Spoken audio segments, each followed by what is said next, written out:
नमस्कार, बहुत स्वागत है आपका INS 24/7 में। मैं हूं आपके साथ नदीम अहमद और शाम के 5 बजने वाले हैं। वक्त हो चला है 5 का पंच का, जिसमें देश दुनिया की 5 अहम खबरें आप तक पहुंचाते हैं। आज 5 के पंच की पहली खबर अमेरिका ईरान युद्ध से जुड़ी है। दरअसल अमेरिका ने 48 घंटे का अल्टीमेटम दिया है ईरान को और कहा है कि 48 घंटे में अगर हॉर्मुज स्ट्रेट नहीं खोला गया तो अमेरिका जो है इस पर सख्त एक्शन लेगा, विशेष ऑपरेशन चलाकर कार्रवाई करेगा। और इसके अलावा 5 के पंच की आज दूसरी खबर अहमदाबाद प्लेन क्रैश की है। प्लेन क्रैश में मारे गए मृतकों के परिजनों ने प्रधानमंत्री मोदी को लेटर लिखकर ब्लैक बॉक्स और कॉकपिट वॉइस रिकॉर्डर यानी CVR डेटा सार्वजनिक करने की मांग की है। इसके साथ ही एयर इंडिया पर सहयोग न करने के गंभीर आरोप लगाए हैं।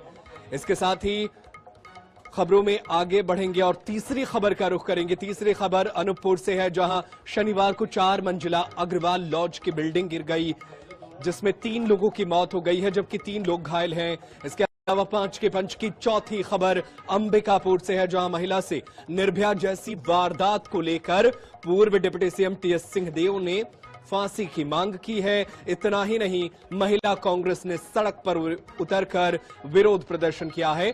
और 5वीं खबर सूरजपुर से है, जहां 95% जली हालत में मिली नाबालिग ने रायपुर ले जाते समय दम तोड़ दिया है। रायपुर रेफर होने से पहले नाबालिग से मंत्री लक्ष्मी राजवाड़े ने मुलाकात कर मदद का आश्वासन दिया था और कड़ी कार्रवाई के निर्देश दिए थे। तो 5 के पंच की ये 5 बड़ी खबरें आपकी टीवी स्क्रीन पर, जो एक एक कर विस्तार से आप तक पहुंचाएंगे। और चलिए खबरों में आगे बढ़ते हैं और 5 के पंच की पहली खबर आप तक पहुंचाते हैं। पहली खबर अमेरिका इजराइल ईरान युद्ध से जुड़ी है। दरअसल अमेरिका ने इस पूरे मामले में 48 घंटे का अल्टीमेटम दिया है ईरान को और कहा है कि ईरान के पास 48 घंटे का और समय है। हॉर्मुज समुद्री रास्ता खोल दो, सरेंडर कर दो, नहीं तो 48 घंटे बाद कहर टूटेगा। वहीं अल्टीमेटम पर ईरान ने कड़ी प्रतिक्रिया देते हुए कहा कि अमेरिका बेबस और घबराकर धमकियां दे रहा है। हमारे पास अमेरिका और इजराइल के लिए बड़ा सरप्राइज है, बस थोड़ा इंतजार करना होगा। वहीं अमेरिका ने F-15E लड़ाकू विमान गिराए जाने के बाद लापता हुए पायलट को सफलतापूर्वक बचा लिया है, जिसे लेकर ट्रंप ने सोशल मीडिया पोस्ट पर बताया कि ये अधिकारी एक कर्नल थे जो F-15 लड़ाकू विमान गिराए जाने के बाद से लापता हो गए थे। बता दें कि इससे पहले एक अमेरिकी पायलट को भी बचा लिया गया था। यानी अमेरिका ने अपने दोनों विमान के कर्मचारियों को ईरान से बाहर निकाल लिया है, लेकिन इसके बदले में अमेरिका को भारी कीमत चुकानी पड़ी है। और बताया यह जा रहा है कि अमेरिका के कई विमानों को ईरान ने निशाना बनाया है, इनमें हेलीकॉप्टर भी शामिल हैं। और अब जो है ईरान को अमेरिका ने 48 घंटे का अल्टीमेटम दिया है कि 48 घंटे में हॉर्मुज स्ट्रेट को खाली कराया जाए। अगर ईरान ऐसा नहीं करता है तो उसके खिलाफ बड़ी कार्रवाई की जाएगी। तो अमेरिका एक और धमकी दे रहा है तो ईरान भी लगातार इस पूरे मामले पर अभी भी डटा हुआ है और वो कह रहा है कि हमारे पास इजराइल और अमेरिका के लिए सरप्राइज है और हम ऐसा कुछ करेंगे जिससे ये दोनों देश हैरान हो जाएंगे। और चलिए इसी खबर पर चर्चा करने के लिए हमारे साथ विदेश मामलों के माहिरीन डॉक्टर ब्रह्मदीप अलूने जी जुड़ गए हैं, उनका रुख कर लेते हैं। ब्रह्मदीप सर, मैं आपसे ये जानना चाहता हूं, देखिए ये मामला जो है वो बिगड़ रहा है। बात हॉर्मुज स्ट्रेट की है, ये वही इलाका है जिस पर कब्जा ना होने से, जिसे खाली ना होने से पूरी दुनिया को तकलीफ हो रही है। और अमेरिका को मालूम है कि अगर वो इस रास्ते को क्लियर नहीं कराया तो उसकी साख पर भी इसका दाग लगेगा। आप कैसे देखते हैं अगले 48 घंटे में क्या अमेरिका बड़ी सैन्य कार्रवाई करेगा या अमेरिका बस ये धमका रहा है कि मामला निपट जाए किसी भी तरह से? देखिए नदीम जी, अभी फिलहाल ऐसा लग रहा है कि ईरान और अमेरिका के बीच मनोवैज्ञानिक युद्ध चल रहा है कि कौन किस पर बढ़त ले। लेकिन ट्रंप के जो इरादे बहुत खतरनाक है और जब से उन्होंने अपने क्रू मेंबर को ईरान की सीमा के अंदर घुसकर बचाया है, तो ऐसा लग रहा है कि अब ट्रंप जो है वो ज्यादा खतरनाक होकर ईरान पर हमले कर सकते हैं। पहली बात तो यह है कि ईरान में अभी तक सैन्य ठिकानों को निशाना बनाया गया और सार्वजनिक स्थानों को बचा कर रखा गया था, लेकिन अब पुल पर हमला, बिजली संयंत्रों पर हमला, तो अब ट्रंप किसी भी कीमत पर ईरान को नुकसान पहुंचाना चाहते हैं, ऐसा नुकसान पहुंचाना चाहते हैं जिससे कम से कम यह तो स्पष्ट हो ही जाए कि ईरान की जो सत्ता है वो बहुत कमजोर हो जाए। लेकिन वहीं पर ईरान के इरादे भी कमजोर नहीं है, और यदि ऐसी कोई हिमाकत की जाती है अमेरिका के द्वारा, तो फिर ईरान जिन सरप्राइज हमलों की बात कर रहा है तो वो 40 से 50 हजार सैनिक जो मध्य पूर्व में अमेरिका के तैनात है, तो कहीं ईरान किसी बड़े सैन्य ठिकाने को निशाना बनाने की ओर तो आगे नहीं बढ़ रहा है। तो ये जो सारी चीजें हैं या ऐसी जो परिस्थितियां बन रही है वो बहुत भीषण युद्ध की ओर इशारा कर रही है। लेकिन फिलहाल ट्रंप के इरादे ऐसे लग रहे हैं कि वो ईरान पर हमला करेंगे, भीषण हमला करेंगे, और युद्ध कहीं थमता हुआ नजर नहीं आ रहा है। नदीम जी, बिल्कुल, तो ये बेहद अहम वक्त है। बहुत शुक्रिया सर, लेकिन आप बने रहिएगा हमारे साथ, आगे भी आपसे जानकारी हासिल करते रहेंगे। तो ये बेहद अहम पूरा मामला है हॉर्मुज स्ट्रेट, और 48 घंटे बेहद अहम रहने वाले हैं, क्योंकि देखिए अमेरिका ने अपने दोनों पायलट्स को ईरानी जमीन से वापस ले लिया है। लेकिन अब कहा यह जा रहा है कि अमेरिका जो है इजराइल को बड़ी सबक सिखा सकता है, और इसके लिए अगले 48 घंटे बेहद अहम रहने वाले हैं।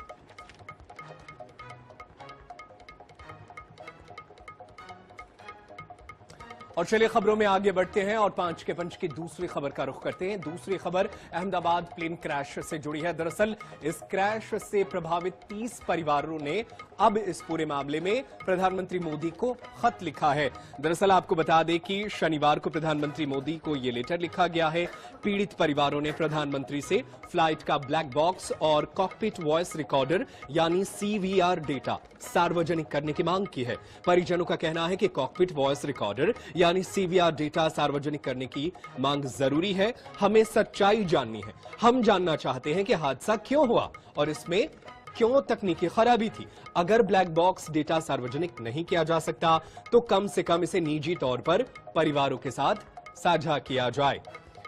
इसके साथ ही परिवार ने कहा है कि एयर इंडिया की तरफ से मृतकों का सामान वापस पाने को लेकर सहयोग में कमी का भी आरोप है। उनका कहना है कि वेबसाइट पर सामान की तस्वीरें धुंधली हैं, जिससे उन्हें पहचान कर पानी नामुमकिन है। बता दें कि 12 जून साल 2025 को अहमदाबाद से लंदन जा रही बोइंग 787-8 विमान टेक ऑफ के तुरंत बाद मेडिकल कॉलेज हॉस्टल पर गिर गया था। इस हादसे में 241 यात्री और 19 अन्य लोग समेत कुल 260 लोगों की मौत हुई थी। आपको यह भी बता दें कि इस साल जून में प्लेन क्रैश की फाइनल रिपोर्ट आने की संभावना है। और अब पीड़ित परिवार ने प्रधानमंत्री मोदी को लेटर लिखा है और मांग की है कि ब्लैक बॉक्स से जुड़ी जानकारी, कॉकपिट वॉइस रिकॉर्डर, ये वो तमाम चीजें हैं जो अभी भी परिजन को नहीं मिली है या वो सुन नहीं पाए हैं। वो मांग कर रहे हैं कि इसे सार्वजनिक किया जाए।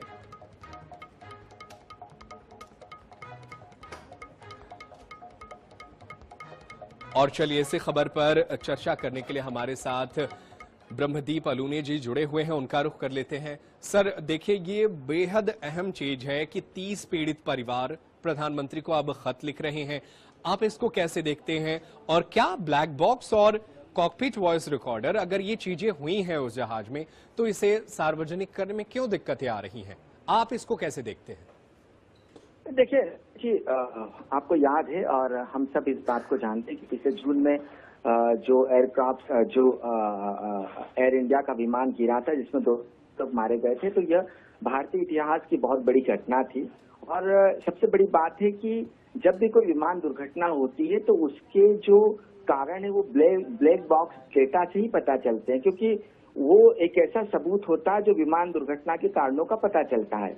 अब सबसे बड़ी बात है कि लगभग 1 साल हो गया है, लेकिन आज तक ये पता नहीं चल पाया है कि ये तकनीकी खराबी के कारण हुआ है, गलती के कारण हुआ है, या क्यों हुआ है, और भविष्य में हादसों को कैसे रोका जा सकता है। सबसे बड़ी बात है कि इसमें कई परिवार तबाह हो गए हैं और अभी तक इसका सही कारण है।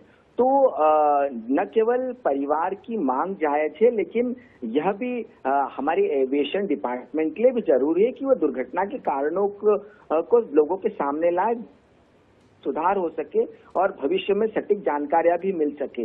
अब बिल्कुल, तो ये कह सकते हैं ना कि परिवार की मांग जायज है, इस पर तो काम होनी चाहिए थी, इसे सार्वजनिक कर देनी चाहिए।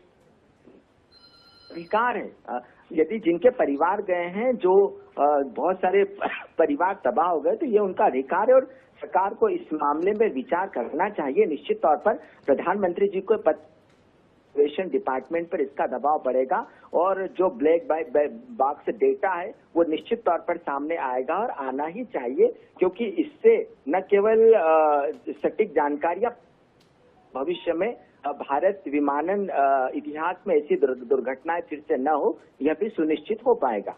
बिल्कुल, ये तमाम चीजें वो हैं जो बेहद जरूरी है। परिवारों को खोया है, लोगों ने अपनों को खोया है, ऐसे में ये तमाम जानकारी जो है वो सार्वजनिक होनी चाहिए। बहुत शुक्रिया डॉक्टर ब्रह्मदीप अलोने सर हमारे साथ जुड़ने के लिए और इस पर अपना पक्ष रखने के लिए। और चलिए खबरों में आगे बढ़ते हैं और 5 के पंच की तीसरी खबर आप तक पहुंचाते हैं। तीसरी खबर अनूपपुर जिले के कोतमा से है, जहां पर एक 4 मंजिला बिल्डिंग अचानक से भरभरा कर गिर गया और इस हादसे में 3 लोगों की मौत हो गई है। बताया जा रहा है कि बस स्टैंड के पास स्थित 4 मंजिला अग्रवाल लॉज अचानक गिर गई। इस हादसे में 3 लोगों ने अपनी जान गंवा दी है, जबकि 3 लोग घायल हैं, जिनका शहडोल मेडिकल कॉलेज में इलाज जारी है। घटना के बाद मंत्री दिलीप जायसवाल और दिलीप अहिरवार मौके पर पहुंचे और जांच के निर्देश दिए। मुख्यमंत्री डॉक्टर मोहन यादव ने भी दुख जताते हुए मृतकों के परिजनों को आर्थिक सहायता का ऐलान किया है। मृतकों के परिजनों को मुख्यमंत्री स्वेच्छा अनुदान से 4-4 लाख रुपए, संबल योजना के अंतर्गत 4-4 लाख रुपए और रेड क्रॉस से 1-1 लाख रुपए की आर्थिक सहायता प्रदान करने के निर्देश दिए हैं। इसके अलावा घायलों को मुख्यमंत्री स्वेच्छा अनुदान से 2-2 लाख और रेड क्रॉस से 50-50 हजार रुपए की राशि दी जाएगी। मुख्यमंत्री ने कहा कि राज्य सरकार प्रभावित परिजनों के साथ खड़ी है। तो कोतमा शनिवार का ये पूरा मामला है, जहां पर एक 4 मंजिला इमारत जो है वो अचानक से ताश के पत्तों की तरह भरभरा कर गिर गई, जिसमें 3 लोगों ने अपनी जान गंवा दी है। वहीं जैसे ही घटना की जानकारी मिली, खुद मंत्री दिलीप जायसवाल, दिलीप अहिरवार मौके पर पहुंचे और पूरे मामले की जांच पड़ताल के उन्होंने निर्देश दिए। लेकिन इसके साथ ही मुख्यमंत्री ने इस पूरे मामले में मुआवजे का ऐलान किया है और कहा है कि पूरे मामले की निष्पक्ष जांच की जाएगी। तो सरकार प्रभावित परिवारों के साथ है, ये आश्वासन दिया है मुख्यमंत्री डॉक्टर मोहन यादव ने। लॉज हादसे में 3 लोगों ने अपनी जान गंवा दी। कोतमा का ये पूरा मामला है, जहां पर एक लॉज 4 मंजिला अग्रवाल लॉज अचानक से भरभरा कर गिर गई और अब इस पूरे मामले में जांच पड़ताल की जा रही है। दूसरी तरफ जिन लोगों ने हादसे में जान गंवाई है, उनके लिए मुख्यमंत्री डॉक्टर मोहन यादव ने ऐलान किया है। मृतक के परिजनों को आर्थिक मदद का ऐलान किया गया है। ये 2 तस्वीरें, सीसीटीवी तस्वीरें आप तक पहुंचा रहे हैं। ये उस वक्त की है जब इमारत जो है अचानक से भरभरा कर गिर गई और चारों तरफ धुआं भर गया। वहीं दूसरी तरफ जानकारी मिलते ही तुरंत रेस्क्यू आपदा प्रबंधन की टीम पहुंची और रेस्क्यू ऑपरेशन को शुरू कर दिया गया। तो ये हैरान करने वाली ये सीसीटीवी तस्वीरें अनूपपुर जिले के कोतमा की है, जहां पर 4 मंजिला इमारत जो है वो भरभरा कर गिर गई।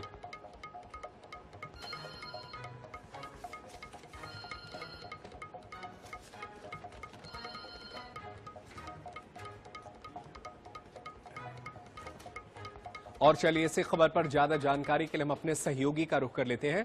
हमारे साथ ज्ञानचंद जायसवाल जुड़ गए हैं। ज्ञानचंद, देखिए ये हादसा बेहद दर्दनाक था। ऐसे में बड़ा सवाल ये है कि जब ये इमारत बन रही थी तो क्या इमारत से जुड़ी तमाम क्लियरेंस थी, नगर निगम की टीम ने प्रशासन से अनुमति थी, और क्या ये अवैध निर्माण किया जा रहा था? जांच में क्या कुछ निकला है और जो घायल हैं 3 लोग, उनकी स्थिति क्या है?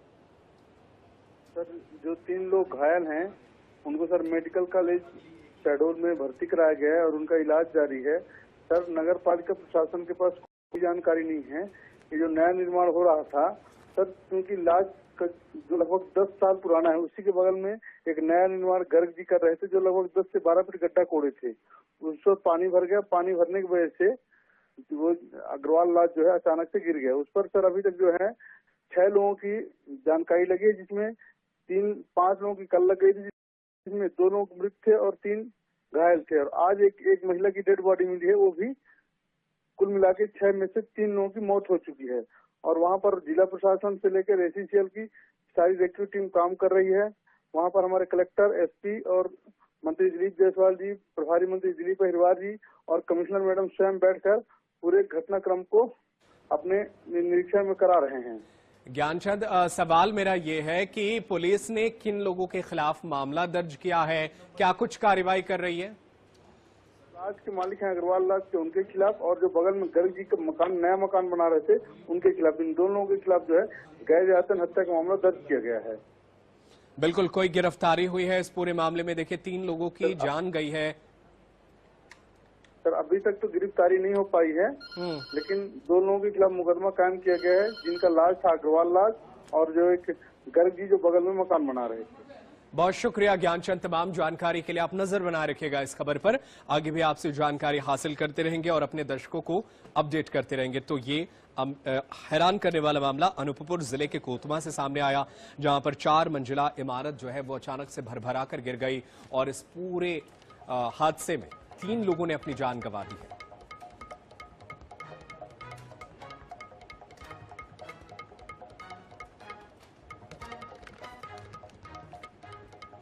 और चलिए खबरों में आगे बढ़ते हैं और 5 के पंच की चौथी खबर आप तक पहुंचाते हैं। चौथी खबर अंबिकापुर से है। दरअसल अंबिकापुर में एक महिला की लाश मिली थी। लाश मिलने के बाद से ये पूरा मामला जो है पूरी तरीके से अब पब्लिक में आ चुका था और लोग सवाल तरह तरह का कर रहे थे कि आखिर इस पूरे मामले में आरोपी कौन है। और इस पूरे मामले में पुलिस ने कार्रवाई भी तुरंत शुरू कर दी। पुलिस ने बताया कि महिला के प्रेमी ने ही उसका रेप करने के बाद उसकी निर्मम हत्या कर दी थी। पोस्टमार्टम रिपोर्ट में खुलासा हुआ है कि महिला की 12 पसलियां टूटने से हड्डियों के टुकड़े हो गए थे, फेफड़े और दिल फट गया था। बता दें कि हत्या से पहले एक सीसीटीवी फुटेज भी सामने आया था जिसमें महिला और आरोपी साथ में नजर आ रहे हैं। बता दें कि करीब 10 साल पहले महिला के पति की मौत हो चुकी थी। इसके बाद वो आरोपी के संपर्क में थी। वहीं इस घटना के बाद सियासत भी शुरू हो गई है। पूर्व उप मुख्यमंत्री टीएस सिंहदेव ने आरोपी को फांसी देने की मांग की है। महिला कांग्रेस ने शनिवार को रैली निकालकर भी प्रदर्शन किया। साथ ही 11 मीटर श्वेत साड़ी में लोगों के हस्ताक्षर लिए गए हैं। तो ये हैरान करने वाला मामला अंबिकापुर का है, जहां पर महिला की लाश मिलने से इलाके में सनसनी फैल गई थी। और अब इस पूरे मामले में पुलिस ने खुलासा किया है, महिला के प्रेमी ने ही रेप करने के बाद महिला की निर्मम हत्या कर दी। वहीं अब इस पूरे मामले में सियासत भी शुरू हो गई है। कांग्रेस पार्टी ने रैली निकालकर प्रदर्शन किया है और इस पूरे मामले में आरोपी के खिलाफ कार्रवाई की मांग की है। पूर्व डिप्टी सीएम टीएस सिंहदेव ने भी आरोपी को फांसी देने की मांग की है। तो ये तस्वीरें आपके टीवी स्क्रीन पर हम पहुंचा रहे हैं। देखिए ये वही तस्वीर है जिसमें महिला जो है वो नजर आ रही है। प्रेमी ने ही इस पूरी घटना को अंजाम दिया है। हैवान बन गया प्रेमी और उसने अपनी ही प्रेमिका को रेप करने के बाद उसे मौत के घाट उतार दिया।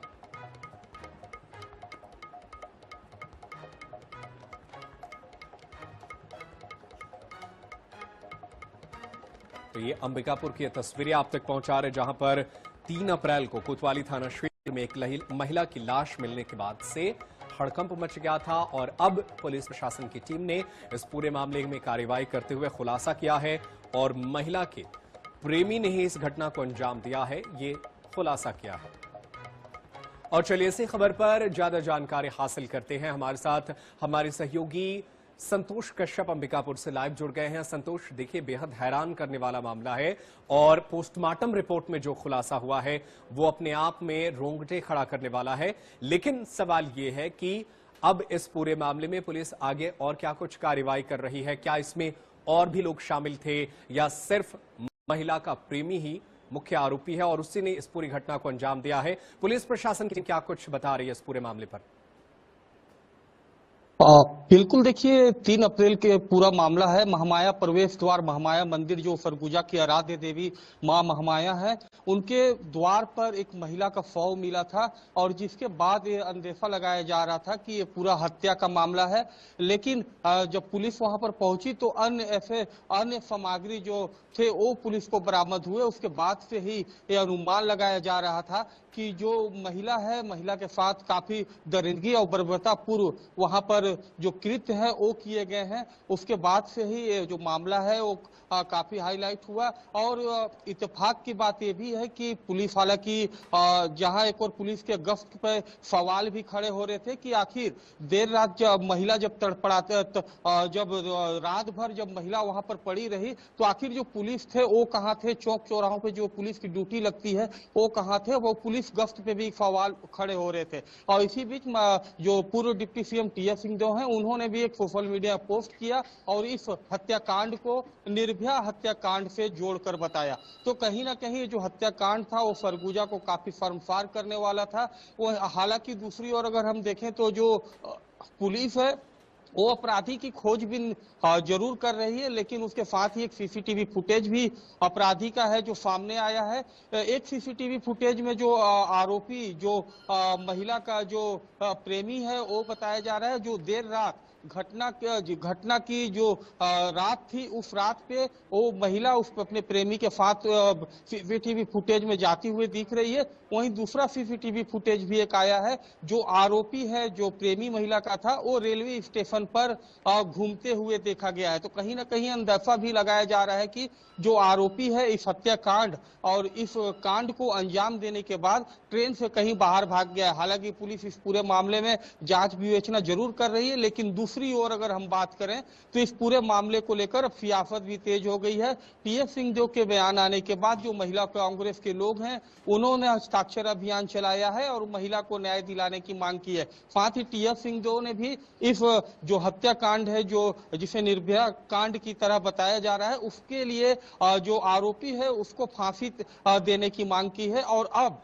जो कांग्रेस है वो अनिश्चितकालीन हड़ताल पर चली गई है और पुलिस पर जो पूरा मामले का जो आरोप है वो पुलिस पर अब जो है कांग्रेस लगा रही है। और कांग्रेस का ये आरोप है कि पुलिस अगर सही में अगर अपनी ड्यूटी करती, राष्ट्रीय गश्त अगर सही समय पर किया गया होता, पुलिस अगर चौक चौराहों पर अगर रात को खड़ी रहती, कांग्रेस की तरफ से सवाल उठाए जा रहे हैं। लेकिन ये बड़ा सवाल ये है कि आखिर कब तक आरोपी की गिरफ्तारी होती है और कब तक उसे सलाखों के पीछे भेजा जाता है। बहुत शुक्रिया संतोष तमाम जानकारी के लिए। आप नजर बनाए रखिएगा, आगे भी आपसे जानकारी हासिल करते रहेंगे। और चलिए खबरों में आगे बढ़ते हैं और अगली खबर का रुख करते हैं। दरअसल खबर सूरजपुर से है। सूरजपुर में एक जली हुई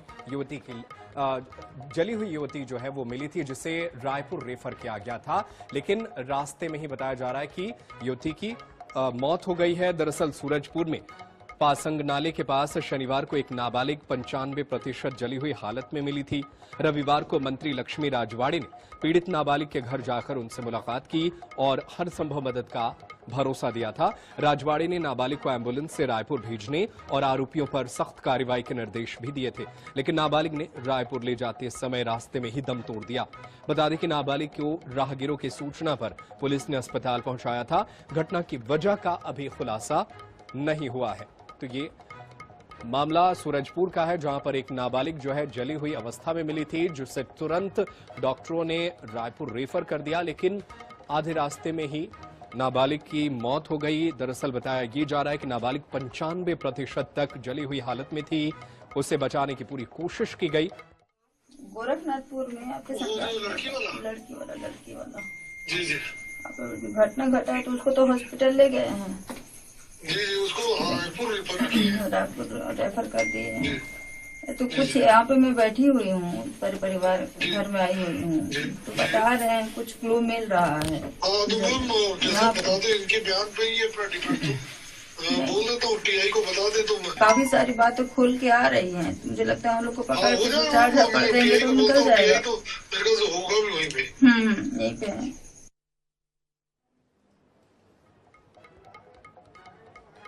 और फिलहाल 5 के पंच में आज के लिए इतना ही, लेकिन देश दुनिया की खबरें लगातार जारी है। आप देखते रहिए INS 24/7। धन्यवाद।